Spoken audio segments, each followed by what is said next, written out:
కుంభరాశి వారికి ఈ వారంలో ఎన్ని గ్రహాలు అనుకూల ఫలితాలను ఇస్తున్నాయండి? విశేషం ఏంటంటే ఇప్పుడు కుంభం వారికి 4 గ్రహాలు సహకరిస్తున్నాయి. మంచి కాలం, లక్ష్యం చేరువలోనే ఉన్నది.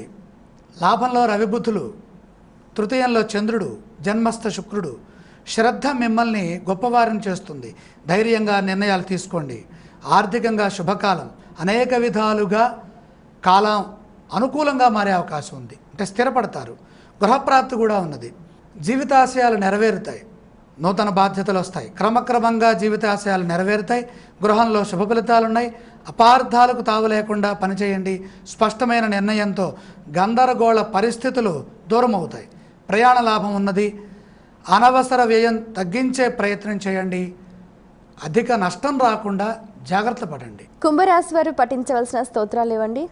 ఆర్థిక పరిపుష్టి కలగటం కోసమే అష్టలక్ష్మి ధ్యానం చేయండి. ఆలయ సందర్శన క్రమంలో ఏ దేవీ దేవతలను దర్శిస్తే మంచిదంటారు? లక్ష్మీ ధ్యానం చేస్తున్నాం కాబట్టి లక్ష్మీ సందర్శనం చాలా వరకు దీనికి తోడవుతుంది. ఈ రాశి వారు చేయవలసిన దానాలు ఇవ్వండి. ఇక్కడ ప్రధానంగా అష్టమ బృహస్పతి యోగం. ఈ అష్టమ బృహస్పతి ఆర్థిక ఫలితాలని తారుమారు చేసే అవకాశం ఉంది. కాబట్టి గురుప్రీతిగా శనగలు దానం చేస్తే మంచిది.